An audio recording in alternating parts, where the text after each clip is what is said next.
رب العالمين إن الله وملائكته يصلون على النبي يا أيها الذين آمنوا صلوا عليه وسلموا تسليما اللهم صل على محمد وعلى آل محمد كما صليت على إبراهيم وعلى آل إبراهيم إنك حميد مجيد اللهم بارك على محمد وعلى آل محمد كما باركت على إبراهيم وعلى آل إبراهيم إنك حميد مجيد السلام عليكم ورحمة الله وبركاته. وعليكم السلام ورحمة الله وبركاته. الله পাকের দরবারে শুকর ও সুজুদ আল্লাহ পাক অত্যন্ত দয়া করে মায়া করে মহব্বত করে আল্লাহর ঘর শ্রেষ্ঠ জায়গায় আল্লাহ পাক আসার এবং বসার তৌফিক দিয়েছেন। তাই আমরা অন্তরস্থল থেকে মহব্বতে জুড়ে করে বলি আলহামদুলিল্লাহ। আলহামদুলিল্লাহ। আজকে হলো শাবান মাসের 1 তারিখ। এই মাসের শ্রাবণ মাসের 1 তারিখ। আর মাত্র গয়না 29 দিন আছে রমজানের। কত দিন? 29। শেষ। রমজান আমাদের মধ্যে আরেক মাস আছে। আমরা রমজানের জন্য প্রস্তুতি নিলাম। এটা আমাদের অন্তর, আমাদের মনের সাথে আমরা প্রশ্ন করার দরকার। যে আয়াতগুলো পরিচিত কোরআনুল কারীমের মধ্যে সূরাতুল বনী ইসরাঈল কোরআনুল কারীমের 70 নম্বর সূরা 15 নম্বর বা 3 নম্বর পৃষ্ঠা 2 নম্বর লাইন থেকে আমি তেলাওয়াত করেছি। আমিন। আমরা আগে জানি অনেকে আছে একটার পরেও মসজিদে আসবে। বেশিরভাগ মানুষ বর্তমানে বেশিরভাগ মানুষ অলস বুঝেন, মানে যদি 10টার সময় আমাদের দেশের নিয়ম নীতি বর্তমানে উল্টাপাল্টা চলতেছে।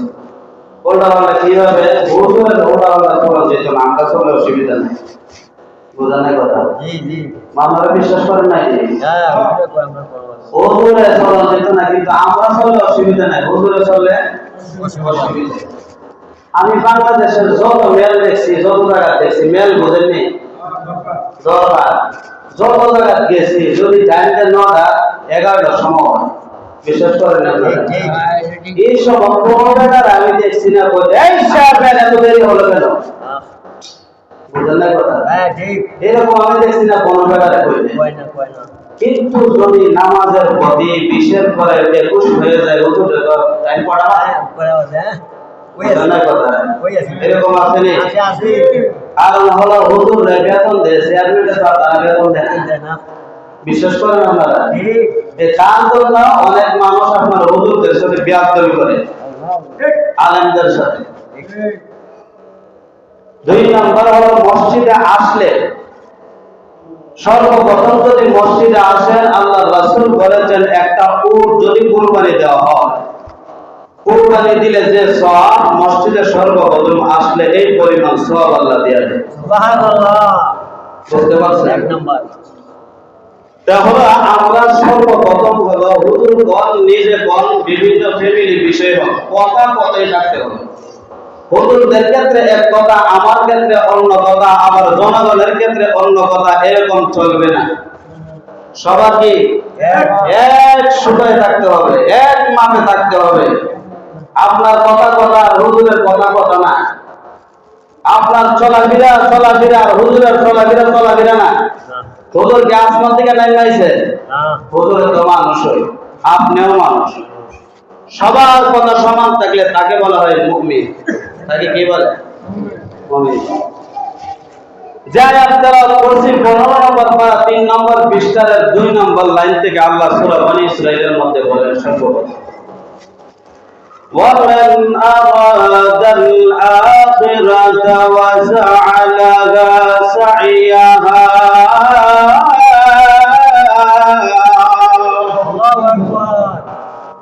আল্লাহ বলেন যারা আখিরাতকে বিশ্বাস করো, আখিরাত যারা চাও, তারা আখিরাতের জন্য পরিশ্রম করো, সাধনা করো, আখিরাতের জন্য পুঁজি ঠিক করো।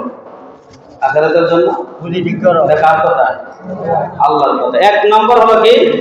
আখিরাতের জন্য পুঁজি ঠিক করতে হইব। আখিরাতের পুঁজি কি? নেক আমল। আখিরাতের পুঁজি কি? নেক আমল। নেক আমল। ওয়া হুয়া মুমিন। আল্লাহ জানিয়ে দিলেন, ও আমার নবী, 1 নম্বর যদি তারা আখিরাত চায়, আখিরাত যদি চায়, আখিরাতে যাইতে চায়, তারা যেন আমি আল্লাহর গোলামি করে। আর গোলামি কিসের মাধ্যমে হবে জানেন? গোলামিটা হবে একমাত্র সাধনার মাধ্যমে, গোলামির মাধ্যমে, ইবাদতের মাধ্যমে, মানুষের সেবার মাধ্যমে হতে হবে। কার মাধ্যমে? মানুষের সেবার মাধ্যমে হতে হবে, আমার গোলামের মাধ্যমে হতে হবে। তারপরে তারা আমি আল্লাহর গোলামি আর ইবাদত করলে কি হবে? মানে তারা মুমিন হবে। তারা কি হবে? তার কথা, তারা মুমিন হবে। ওয়া হুয়া মুমিন। তারপরে বললেন মুমিন হইবে কিভাবে হইবা? আল্লাহ পাক রব্বুল আলামিন জানিয়ে দিলেন তোমরা পুরস্কার প্রাপ্ত হবে। ওয়া হুয়া মুমিন ফাউলাইকা কানা সাইয়ুহুম মাশকুরা। কি বলেন? আল্লাহ বলেন ফাউলাইকা কানা সাইয়ুহুম মাশকুরা। দুনিয়ার জমিনে যত মানুষ আছে তারা যদি 2টা কাজ করতে পারে, 1 নম্বর হলো আখিরাতের জন্য চিন্তা ফিকির, ইবাদত, গোলামি। 2 নম্বর হলো তারাই হবে মুমিন। 3 নম্বর হলো তারাই হবে পুরস্কার প্রাপ্ত। তারা কি প্রাপ্ত হবে? পুরস্কার প্রাপ্ত। কি করলে? আল্লাহর গোলামি। কি করলে? আল্লাহর গোলামি। আল্লাহর গোলামি, আল্লাহর দাসত্ব। 2 নম্বর মুমিন হবে, কারণ হলো তারা আল্লাহকে মেনে নিয়েছে, আখিরাতকে মেনে নিয়েছে। কাকে? আল্লাহকে মানছে, আখিরাতকে মানছে। তার কারণে আল্লাহ বলেন যে তাদেরকে আমি আল্লাহ সফলতা দিয়ে দিলাম, আখিরাতের জমিনে আমি তাদেরকে পুরস্কার আমি আল্লাহ নিজের হাতে দিয়ে দিই। সুবহানাল্লাহ। বুখারী শরীফের 388 নম্বর হাদিস। গত সপ্তাহ মেরাজে আল্লাহর রাসূল মেরাজ করে আসছেন। কি করে আসছেন? মেরাজ করে মক্কা নগরীতে আসছেন। সর্বপ্রথম আবু জাহেলের সাথে সাক্ষাৎ। তার সাথে? আবু জাহেল। সকালবেলা আমার নবী রাস্তা দিয়ে হাঁটতেছেন আর তাসবিহ করতেছেন। এমন সময় আবু জাহেল বৈশা মুস্কি হাসতেছে। আবু জাহেল ডাক দিয়া বললেন, ভাতিজা, নতুন কোন সংবাদ আসেনি? নতুন কোন খবর আসেনি? আল্লাহর নবী বললেন, চাচা, একটা সংবাদ আছে, একটা খবর আছে নবী গো। একটা সংবাদ আছে বলে আমি আজকে রাত্রে মেরাজে গিয়েছিলাম। কোন সময়? আজকে রাত্রে আমি মেরাজে গিয়েছিলাম। আমি সারা রাত্রের জন্য নয়, আমি কিছু অংশের জন্য মেরাজে গিয়েছিলাম। ওই যে দেখতেছেন কাবা শরীফ থেকে মসজিদে আকসা থেকে 1 আসমান, 2 আসমান, 3 আসমান, 7 আসমান পাড়ি দিয়ে আরশে আজিমের উপরে গেলাম। যাওয়ার পর আমি আল্লাহর সাথে সরাসরি সাক্ষাৎ করলাম। একজনের সাথে একজন মুখামুখি হয়ে কথা বললাম। তারপরে বুরাকের মাধ্যমে গেলাম, বুরাকের মাধ্যমে আবার আসলাম। আবু জাহেল তো আগে তো আসলাম, অর্ধেক পাগল হয়েছে, পুরা পাগল। আগে কে আছিল? মুহাম্মদ। আগে আমরা মনে করতাম তোমাকে মনে হয় অর্ধেক পাগল, এখন তো আমার মনে হইতেছে তুমি ফুল পাগল হয়ে গেছো। নবী মুহাম্মদুর রাসূলুল্লাহ সাল্লাল্লাহু আলাইহি ওয়াসাল্লাম নবী বললেন, চাচা শুধু তাই নয়, আমার উম্মতদের জন্য কিছু হাদিয়াও নিয়ে আসছি। উম্মতের জন্য আমার আল্লাহ কিছু হাদিয়া দিলেন। বলে এটা আমি বিশ্বাস করি না। বলে আমি আবু জাহেলের সামনে যে কথাগুলা বলতেছ, কুরাইশ বংশের যারা আছে সবাই যদি ডাক দেই, সবার সামনে কি কথাগুলা বলতে পারবা? আমি নবী বললেন, চাচা আমি শুধু কুরাইশ বংশ নয়, দুনিয়ার সবার সামনে আমি বলতে পারবো। নবী আমার যে ডাক দিয়া বলার পরে আবু জাহেল সবাই কুরাইশ বংশদেরকে ডাক দিয়া বললেন, কুরাইশ বংশ সবাই শুনো, আমি মনে করতাম মুহাম্মদ মনে হয় নতুন পাগল হয়েছে, হালকা পাতলা, এখন দিকে পুরা হাফ মেন্টাল হয়ে গেছে, পুরা মেন্টাল হয়েছে। তার কথা শুনো, তার আগে একজন কাফেররে পাঠাইছে, যাও আবু বকরে গিয়া বলো মুহাম্মদ পাগল হয়ে গেছে। এই কথা বলে ওই লোকটা যখন ওই জায়গার মধ্যে যায়, কোন জায়গার মধ্যে? ওই মুহাম্মদ সাল্লাল্লাহু আলাইহি ওয়াসাল্লাম সংবাদটা নিয়ে আবু বকরের সামনে গেলেন। যাওয়ার পরে আবু বকরকে বললেন, আবু বকর, আবু জাহেল আমাকে পাঠাইছে, নবী বলে আজকে রাত্রে মেরাজে গেছেন, ওই কথাটা কি আপনি সত্য বলে মনে করেন? আবু জাহেল যারে পাঠাইছে হযরত আবু বকর রাদিয়াল্লাহু তাআলা আনহু বললেন, হে আবু জাহেলের সংসার শুনো, এই কথা কি আমার নবী মুহাম্মদের জবান দিয়া বাহির হইছে? ওই কথা কি নবী মুহাম্মদ বলছেন? বলে হ্যাঁ নবী মুহাম্মদ বলছেন। বলে আমি আর নবী মুহাম্মদের মুখ থেকে শুনতে চাই না, ওই কথা আমি আবু বকর বিশ্বাস করে নিলাম। কি করে বিশ্বাস করে নিয়েছেন আমার আল্লাহ। সাথে সাথে আসমান থেকে ডাক দিয়া বললেন, আবু বকর তোমার নাম আগে শুধু আবু বকর ছিল, এখন আমি আল্লাহ তোমার নামের সাথে আবু বকর সিদ্দিক লাগায়া দিলাম। কার জন্য? নবী মুহাম্মদের জন্য। সত্য শুধু নবীকে সাপোর্ট করার কারণে, সত্য নবী বলার কারণে, সত্য কথা বলার কারণে আমার নবীর সাহাবী হযরত আবু বকরকে সিদ্দিক নাম দিয়া দিলেন। তিনি বলেন সত্যবাদী। তিনি কি বলেন? সত্যবাদী। তিনি হলেন সত্যবাদী। হযরত ওমর রাদিয়াল্লাহু তাআলা ছিলেন, হযরত আবু বকর ছিলেন, সকল সাহাবীরা কুরাইশ বংশের সবাই মক্কার সামনে দাঁড়িয়ে গেলেন। দাঁড়ানোর সাথে সাথে হযরত ওমর হযরত আবু বকর সকলকে নিয়ে বলতেছে, আবু জাহেল বলতেছে, ও ভাতিজা তুমি কুরাইশ বংশের সকলের সামনে কথাটা বলো, আজকে রাত্রে কি হয়েছে? কিছু সংখ্যক মানতেছে, বলে সত্য বলছে, কিছু সংখ্যক বলে সত্য বলে নাই। এরকম নাই? ইমাম সাহেব দেখবেন ভুল করলে কিছু মানুষ পক্ষে থাকে, আবার কিছু মানুষ বিপক্ষে থাকে, ঠিক না? কিছু মানুষ বিপক্ষে, তার কারণ আছে। ইমাম সাহেব যখন আলোচনা করে, কিছু যদি তাদের উপরে মেডিসিন কইরা যায়, তারা দেখবেন কিছু কিছু আবার বেতাল হয়ে যায়। কারণ হলো তারা সঠিক পথে নাই, বেঠিক পথে তাইকা আলোচনা যদি শুই না শুধরাইয়া যাইতো, ওই মানুষগুলা কখনো বিপক্ষে যাইতো না, ঠিক নেই? আবু জাহেল বলেন, আমি আমার যারা ছিল সবাইকে ডাক দিয়া, কুরাইশ বংশের সবাইকে ডাক দিলাম। দেওয়ার পরে কিছু মানুষ আমার নবী মুহাম্মদের পক্ষে, আবার কিছু মানুষ আবু জাহেলের পক্ষে। আমার নবী বললেন, পক্ষে আর বিপক্ষে নাই, আমি সত্য যা সব আমি বলতেছি। আমার নবী বললেন, বলার পর আবু জাহেল একটা প্রশ্ন করছে,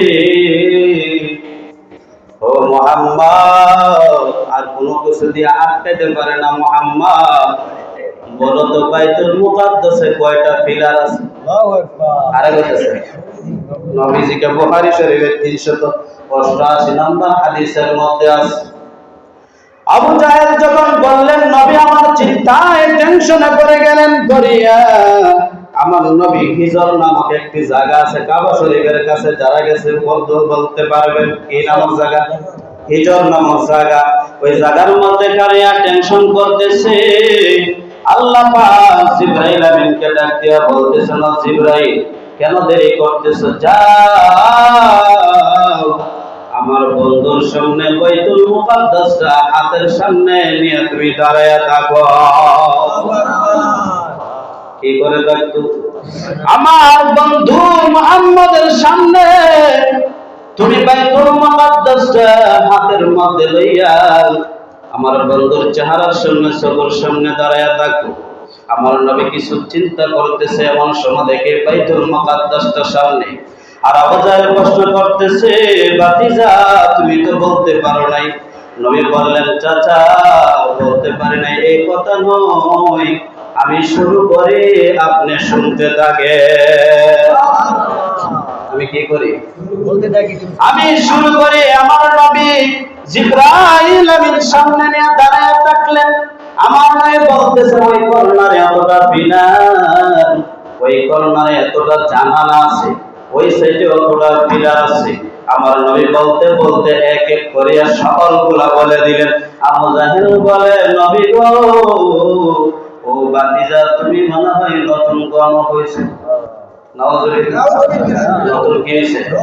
গণক হয়েছো, তুমি সবকিছু বইলা দিতেছো। আমার নবী বললেন, চাচা আমি গণক নয়, আমি কোন পণ্ডিত নয়, আমি কোন দাসত্ব নয়, আমি কোন কিছু নয়, আমি একমাত্র আল্লাহর হাবিব নবী মুহাম্মদুর রাসূলুল্লাহ সাল্লাল্লাহু আলাইহি ওয়াসাল্লাম। আমি আল্লাহর প্রেরিত রাসূল। আমাকে আমার আল্লাহ জিবরাইলের মাধ্যমে বাইতুল মুকাদ্দাসটা আমার চেহারার সামনে চোখের সামনে তুলিয়া ধরছে, আর আমি সব কিছু দেখে দেখে আমি বলে দিতেছি। এটা কার? একমাত্র কেরামতি কার? আল্লাহ ছাড়া আর কোনো মাবুদ নাই, এটা বিশ্বাস করতে হবে। আল্লাহর নবী বললেন, যখন বললাম শুধু একদল মানুষ বিশ্বাস করে আর একদল বিশ্বাস করে না, আমি বিশ্বাস করাইতে যাইয়া একদল কাফেরকে ডাক দিয়া বললাম, ও কাফেরের দল শুনিয়ে নাও, আমি যখন মেরাজে গেলাম একটি জায়গার মধ্যে একটি চামড়ার ব্যাগ ছিল, তোমরা হারিয়ে ফেলেছিলে। ওই ব্যাগ থেকে আমি নবী কিছু পানি পান করেছিলাম। ওই মরুভূমির মধ্যে আমি যখন গেলাম, যে সংখ্যক মানুষগুলা কাফেরগুলা মরুভূমির মধ্যে রাত্রে অবস্থান করেছিল, ওই মানুষগুলা বলতেছে, মুহাম্মদ যা বলতেছো সব কিছু সত্য বলতেছো। কি বলতেছে? যা বলতেছো সত্য বলতেছো। কারণ হলো আমরা ওই রাত্রে ওই জায়গার মধ্যে মরুভূমির মধ্যে গেলাম, যাওয়ার পরে একটা চামড়ার ব্যাগ কিছুক্ষণের জন্য হারিয়ে ফেলেছিলাম, ওইটা আবার কিছুক্ষণ পরে ফিরে পেয়েছিলাম। নবী আমার বললেন, আমি যখন প্রাণ করতেছিলাম তখন তোমরা চোখের আড়াল হয়ে গিয়েছিল। এটা হলো আল্লাহর নবীর মুআজিজা। এটা কি? আল্লাহর নবীর মুআজিজা। একটা ঘটনা বলি, তিনটা কথা বলবো। কয়টা?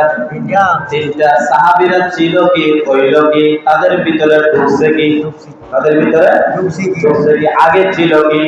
ওই জামানার নারীগণ ছিল, ওই জামানার মধ্যে জং ছিল, মাদক ছিল, সকল ধরনের জিনা ব্যভিচার অন্যায় অত্যাচার ছিল। ওই জামানার ভিতরে নবী আমার যে জামানার ভিতরে সবচেয়ে খারাপ মানুষ ছিল, ওই জামানার ভিতরে সবচেয়ে বড় নবী আমার আল্লাহ পাঠিয়ে দিয়েছে। সবচেয়ে বড় কি? যে জায়গার ভিতরে সবচেয়ে বড় রোগী আছে, ওই জায়গার মধ্যে ছোট ডাক্তার গেলে করি, ডাক্তার কি লাগবে? ডাক্তারও বড় লাগবে। রোগী যত বড়, ডাক্তারের থেকে বড় হতে হবে, না হলে রোগ ধরার মতো কোনো ক্যাপাসিটি থাকে না। ঠিক তেমনি ভাবে নবী বললেন, ওই জামানার ভিতরে এক পয়সার লেগে মানুষে খুন করত, এক পয়সার লেগে মানুষে একবারে শেষ করে দিত, আবার শুরু হয়ে যেত মানুষকে জিন্দা দাফন দাফন দিত, মেয়ে ছেলেকে দাফন দিত, মা ছেলেকে বিবাহ করত, ছেলে মাকে বিবাহ করত। ওই অন্ধকার জামানায় সাহাবীরা কেমন ছিল, কেমন হইল, তাদের ভিতরে কি ঢুকলো? দরকার আছে না নাই? একজন সাহাবী ছিল, তার নাম ছিল আমির সাঈদ ইবনে আমির আল-জুমাহি রাদিয়াল্লাহু তাআলা আনহু। হযরত ওমর বলুন তো নরম না গরম? সবাই হযরত ওমর নরম না গরম? গরম। ওমরের সামনে কেউ জোরে কথা বলতে পারে না, আর কথা বলার সাহস সকলের নাই। হযরত ওমরের সামনে সাঈদ ইবনে আমির আল-জুমাহি ডাক দিয়া বলতেছে, ও ওমর, আমার আল্লাহ তোমাকে রাষ্ট্রীয় দায়িত্ব দিয়েছে, সুন্দর করে যদি ঠিকঠাক মতে আদায় না করতে পারো, আল্লাহর দরবারে তুমি কি নিয়ে দাঁড়াইবা? কে বলতেছে? সাধারণ একজন সাহাবী। হযরত ওমর বলতেছে, দেখবেন মানুষ যত সব কথা দেখবেন তত ঠাস করে কথা কয়, ঠিক না? মানুষ যত কি সব থাকে, ভিতরে সাহস থাকে, অসৎ যদি থাকে দেখবেন ভিতর থেকে কথা ডিমডিমিয়া বাইরে, ঠিক না? আর যদি সৎ থাকে দেখবেন 100 জনের সামনে দাঁড়াইয়া সঠিক কথা বলে, ঠিক না? 1000 মানুষের সামনে দাঁড়াইয়া সঠিক কথা বলে। সাঈদ ইবনে আল-জুমাহি রাদিয়াল্লাহু তাআলা আনহু ওমরকে বললেন, ওমর, আপনি ঠিকঠাক মতো কিন্তু বিধান পালন করবেন। ওই রাষ্ট্রের প্রধান আপনি হয়েছেন, খলিফা হয়েছেন, ওইগুলা সুন্দর মতো আদায় করবেন। হযরত ওমর বলতেছেন, আমি শুধু একলা আদায় করব কেন, তুমিও আমাকে একটু সহযোগিতা করো। সাঈদ ইবনে আমির আল-জুমাহি বলতেছে, কি করতে হবে? বলে, তোমাকে আমি হিমস রাষ্ট্রের মধ্যে, সিরিয়ার মধ্যে আমি গভর্নর বানায়া পাঠাইতে চাই। কোন রাষ্ট্রের মধ্যে? সিরিয়ার মধ্যে পাঠাইতে চাই। সাঈদ ইবনে আল-জুমাহি ওই সিরিয়ার মধ্যে বাণিজ্যিক শহর ছিল, পৃথিবীর ভিতরে যত রাষ্ট্র আছে সব দেশের ভিতর থেকে সবথেকে উন্নত রাষ্ট্রের নাম ছিল সিরিয়া। ওই যুগের মধ্যে কি সিরিয়া। বলুন তো, যে জায়গা ধনী, গভর্নর ধনী হওয়ার কথা না গরিব হওয়ার কথা? সবাই বলে ধনী হওয়ার কথা না গরিব হওয়ার কথা? ধনী হওয়ার কথা। কারণ হলো, ধনী হইলে আমাদের দেশের মানুষ যদি একটু মেম্বার হইতে পারে, তাহলে দেখা যায় সব কিছু লুটপাট করে শেষ করে না। আর ওই জায়গার গভর্নর সাঈদ ইবনে আমির আল-জুমাহি রাদিয়াল্লাহু তাআলা আনহু বলেন, আমাকে যখন গভর্নর বানায়া পাঠাইলো, কিছুদিন পরে কিছু লোক ওমরের কাছে আসলো, সিরিয়া থেকে, হিমস নামক রাষ্ট্র থেকে, ওই শহর থেকে আসছে কিছু লোক ওমরের কাছে, কিছু দর্শন করলো, কথাবার্তা বললো। বলার পরে হযরত ওমর তাদেরকে বললো, তোমাদের সিরিয়া হিমস যে একটা শহর আছে, ওই শহরের আশেপাশে যত অসহায় গরিব মানুষ আছে একটা লিস্টি আমায় দাও। একটা লিস্টি আমাদের দাও, আমি বাইতুল মাল থেকে, বাইতুল দুসুর থেকে আমি কিছু বরাদ্দ দিতে চাই। হযরত ওমরের কথা শুনে তারা একটা লম্বা একটা লিস্ট দিয়েছে। দেখবেন মানুষ, দেখবেন অনেক সময় যদি কিছু পায়, দেখবেন বড় করে একটা লিস্ট করে 14 গোষ্ঠীর নাম তুললা, বিশ্বাস করেন? একজনের নাম যদি কয় একটা লিস্ট দিও, আগে তার 14 গোষ্ঠীর নাম দেয়, পরে বাহিরে যান, বিশ্বাস করেন না? আগে তারটা আগে ঢোকায়, তারপরে বাহিরে দিন। ওই লোকগুলা লিস্টের মধ্যে এক এক করে 2, 3, 4 করে হাজারের মতো আপনার লিস্টের ভিতরে ঢুকাইছে। ঢুকানোর পরে হযরত ওমরের হাতের মধ্যে লিস্টটা ধরে দিয়েছেন। হযরত ওমর তাকায় দেখে লিস্টের প্রথম নাম হলো সিরিয়ার হিমসের গভর্নরের নাম। সুবহানাল্লাহ। তারা ছিল কি আর হইল কি, মধ্যে ঢুকলো কি? একবার চিন্তা করে দেখবেন, তারা ছিল কি 1 পয়সার জন্য মানুষের উপর করত, নিজের মেয়েকে হত্যা করত, নিজের মাকে বিবাহ করত, মেয়েকে বিবাহ করত। ওই বর্বরের যুগে, অন্ধকার যুগের মানুষ কত সতর্ক হয়েছে। সর্বপ্রথম তার নামটা থেকে হযরত ওমরের কান্না মাখা হয়ে গেছে। হায় রে, কি দেখলাম! সিরিয়ার গভর্নরের নাম গরিবদের 1 নম্বরের মধ্যে, কয় নাম্বার? 1 নম্বরের মধ্যে। তাদেরকে বলতেছে, ভাই তোমাদের গভর্নর কে তো গরিব? বলে শুধু গরিব নয়, সিরিয়ার মধ্যে সবথেকে বেশি গরিব। সুবহানাল্লাহ। সিরিয়ার মধ্যে কি সবথেকে গরিব? শুধু গরিব নয়, গরিব বললে ভুল হবে, সবথেকে গরিব যে আরো গরিব। ওই মানুষগুলার কথা শুনিয়া হযরত ওমর বলতেছে, হে দুর্ভাগিনী তোমরা শোনো, 1000 স্বর্ণ মুদ্রা হযরত ওমর হাতে ধরে দিলেন, দিয়া বললেন আমার সাইদের হাতের মধ্যে ওই 1000 স্বর্ণ মুদ্রা তুলিয়া দিবা, আর বলবা যে আমি হযরত ওমর আপনার প্রতি রাজি আর খুশি হয়ে গেছি। কি হয়ে গেছে? রাজি আর খুশি হয়ে গেছি। আর ওই সাইদের কাছে যখন গিয়া সালাম পৌঁছাইয়া মদিনার দূত গিয়া বলতেছে, ও সাইদ শুনেন, হযরত ওমরের পক্ষ থেকে 1000 স্বর্ণ মুদ্রা আপনাকে উপহার দিয়েছে, আপনাকে গিফট করেছে, আপনাকে হাদিয়া দিয়েছে। এই কথা শুনিয়া হযরত সাইদ বলতেছে, ইন্না লিল্লাহ। কে বলতেছে? আমরা এটা কি বলতাম? আলহামদুলিল্লাহ, ভালো করছেন, আর 2-3টা লাভ দিতাম খুশির আনন্দের কারণে। আর কয়েকজনটা ডাক দিয়া বলতাম যে আমাকে খলিফা হযরত ওমর খুশি হইয়া 1000 স্বর্ণ মুদ্রা দান করছে। সুবহানাল্লাহ। খুশি হইয়া যাইতা আমার নবীর সাহাবী ছিল কি, হইল কি, একমাত্র কোরআনের ছোঁয়ার কারণে। কি ছোঁয়ার কারণে? কোরআন ছোঁয়ার কারণে। 2 নাম্বার হলো নবীর আদর্শ গ্রহণ করার কারণে। আদর্শ কার? চরিত্র কার? নবীর চরিত্র, চরিত্রবান হইয়া সাইদ বলতেছে, ইন্না লিল্লাহ। এটা তো আমাদের জন্য মারাত্মক খবর, এটা আমাদের জন্য সুখবর হতে পারে না। ওই সাইদের স্ত্রী ঘর থেকে বলতেছে, ও স্বামী আমার, হযরত ওমর কি মদিনায় যুদ্ধের ময়দানে শহীদ হয়ে গেছে। সাইদ বলতেছে, স্ত্রী আমার, এটা হইলে তো ভালোই হইতো, এর থেকে আরো মারাত্মক সংবাদ। এটা কি সংবাদ? মারাত্মক সংবাদ। এটার চেয়ে আরো খারাপ সংবাদ, এইটা 1000 মুদ্রা আমাকে দিয়ে দিয়েছি। স্ত্রীকে বলে না, তারপরে বলতেছে, যুদ্ধের ময়দানে কি নবীর অসংখ্য সাহাবী শহীদ হয়েছে? বললেন না, নবীর অসংখ্য সাহাবীও শহীদ হয় নাই। বলে তার চেয়েও আরো মারাত্মক। বলে কিসের মারাত্মক?